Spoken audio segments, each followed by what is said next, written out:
Corona के उस दौर को कौन भूल सकता है। ये वो समय था जब दुनिया में खौफ का माहौल था। हर किसी के चेहरे पर एक भय रहता था।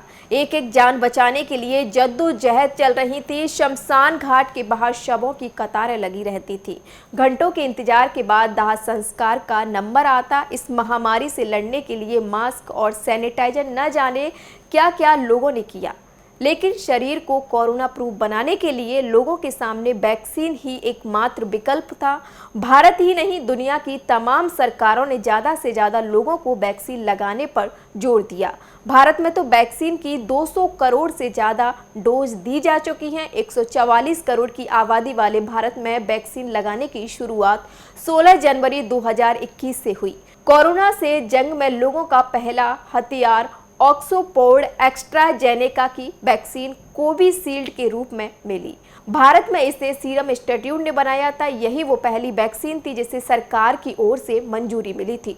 शुरुआत में कोविशील्ड के 2 डोज लगते थे, बाद में बूस्टर डोज भी दिया जाने लगा। कोविशील्ड के बाद जो वैक्सीन चर्चा में रही वो कोवैक्सीन थी। ये देश में ही बनी। भारत बायोटेक ने इस वैक्सीन को बनाया। कोवैक्सीन को इफ्यून पोटेशिएटर्स के साथ शामिल किया गया। इस वैक्सीन को सहायक के रूप में भी जाना जाता है। इसके 2 खुराक 28 दिन के गैप में लगती है।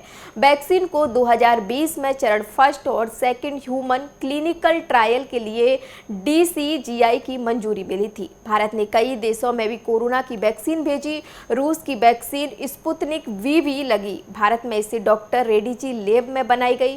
कोविशील्ड के बाद देश में मंजूरी पाने वाली दूसरी वैक्सीन यही थी।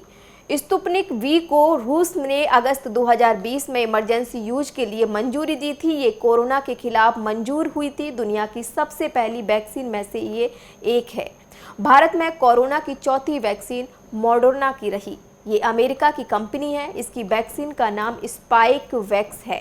मॉडर्ना वैक्सीन को भी 2 डोज लगती हैं और पहली और दूसरी डोज के बीच 4 हफ्तों का गैप होता है। दवा निर्माता कंपनी जाइडल कैडिला की वैक्सीन भी भारत में दी जाती है। इसकी वैक्सीन का नाम जाइकोव डी है। फिलहाल के लिए बस इतना ही। ऐसी ही तमाम अपडेट के लिए देखते रहिए उत्तर प्रदेश टाइम्स।